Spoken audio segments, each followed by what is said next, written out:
हर हर महादेव। आज हम आपको लेकर चलेंगे एक दिव्य यात्रा पर, जहां शिव जी स्वयं अपने 5 कृत्यों का रहस्य उजागर करेंगे।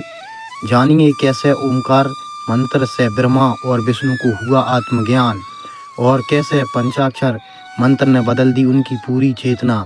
यह कथा आपके जीवन को भी दिव्यता से भर देगी।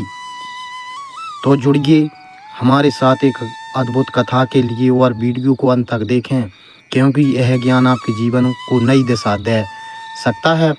ब्रह्मा विष्णु ने शंकर से पूछा, हे प्रभु, आप हम दोनों को स्वर्ग आदि 5 कृत्यों का लक्षण बताओ। शंकर ने कहा, मेरे 5 कृत्यों का ज्ञान गोपनीय है, परंतु कृपा करके मैं तुमसे कहता हूँ, उसे तुम सुनो। हे ब्रह्मा विष्णु, संसार की रचना, रक्षा, नाश, त्रिभाव और अनुग्रह, ये ही 5 मेरे जगत के कृत्य हैं और नित्य सिद्ध हैं। सृष्टि के आरंभ को सर्ग, उसकी रक्षा करना स्थिति, उसका नाश करना संहार, और उसका परिवर्तन त्रिभाव, और उसका मोक्ष अनुग्रह कहलाता है। ये 5 कार्य मेरे हैं। इन 5 कार्यों को पृथ्वी आदि तत्व मौन होकर गोपुर बिंब के समान धारण करते हैं। सर्ग आदि 4 कार्य तो संसार की सृष्टि कर्म में संलग्न है, और 5वां मोक्ष का कार्य मुझ में ही स्थित है। मनुष्य 5 भूतों में ही इन 5 कृत्यों को देखते हैं। भूमि में सृष्टि, जल में स्थिति, अग्नि में संहार, पवन में तिरोभाव और आकाश में अनुग्रह है। पृथ्वी सबको जन्म देती है, जल सबकी वृद्धि करता है, तेज सबका नाश करता है, वायु सबको लीन करता है, और आकाश से सबका अनुग्रह होता है। इन 5 कार्यों के समापादन करने के लिए मेरे 5 मुख हैं। मेरे 4 मुख तो 4 दिशाओं में है, और 5वां मुख मेरे मध्य में है। हे पुत्रो ब्रह्मा विष्णु, ये दोनों कार्य सृष्टि और स्थिति तुम दोनों ने तप के द्वारा प्राप्त किए हैं, और ये दोनों कार्य प्रसन्न होकर मैंने तुमको अर्पण किए हैं। इसके अतिरिक्त अन्य 2 कार्य संहार और तिरोभाव रुद्र और महेश को दिए गए हैं। अनुग्रह जैसे कार्य को कोई प्राप्त नहीं कर सकता, किंतु हे ब्रह्मा विष्णु, तुम दोनों ही कालवश दोनों कार्य सर्ग और स्थिति को भूल गए हो। रुद्र और महेश अपने कार्य को नहीं भूल सकते हैं। देखो, मैंने उन दोनों के लिए प्रत्येक वस्तु में रूप, वेश, कृत, वाहन, शासन और अस्त्र शास्त्र आदि में समानता दे दी है। हे वस्त, मेरा ध्यान न करने से तुम दोनों में मूर्ता आ गई। यदि मेरा तुम दोनों को ज्ञान होता तो ऐसा ना होता। इसलिए ज्ञान की सिद्धि के लिए आज से ओमकार मंत्र का जाप करो। यह मेरा महामंत्र है, इससे तुम्हारा अभिमान नष्ट हो जाएगा। शिव जी ने कहा, मेरा यह महान मंत्र मंगल रूप है, और मेरे मुख से इसका जन्म हुआ है। यह मेरे ज्ञान का बोधक है। यह मंत्र वाचक है, और मैं वाच हूँ।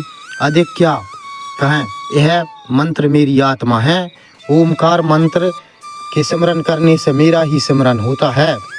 प्रथम उत्तर के मुख से प्रकार, दक्षिण के मुख से ऊकार, पश्चिम के मुख से माकार, पूर्व मुख से बिंदु, और मध्य मुख से नांद। इस प्रकार 5 मुख से उत्पन्न हुआ 5 प्रकार का नांद एक रूप होकर ओम, यह एक ही अक्षर बना। यह नाम रूप वाला मंत्र भेद के समान है, और समस्त संसार इस प्रमाण मंत्र में व्याप्त है। यह मंत्र शिव और शक्ति दोनों का बोधक है।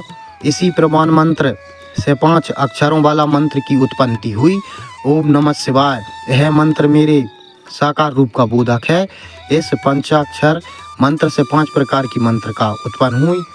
उससे शिरो मंत्र और 4 मुखों से त्रिपदा गात्री उत्पन्न हुई। गात्री से समस्त वेद, और वेदों से करोड़ों मंत्र, उन मंत्रों से उसी मंत्र के अनुसार सिद्धि होती है, किंतु पंचाक्षर और ओम मंत्र के जपने से सब प्रकार की सिद्धि होती है। इस मंत्र से भोग और मोक्ष दोनों मिलते हैं। यह समस्त मंत्रों का राजा और भोग का देने वाला है।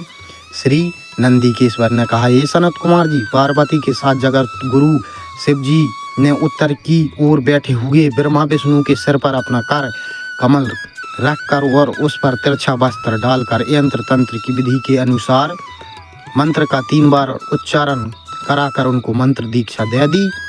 उनसे सोने दक्षिणा के रूप में अपनी आत्मा गुरुदेव को अर्पित कर दी।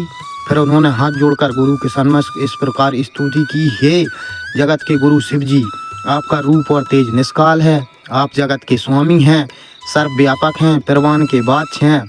प्रवान ही आपका रूप है। आप संसार के निर्माता हैं।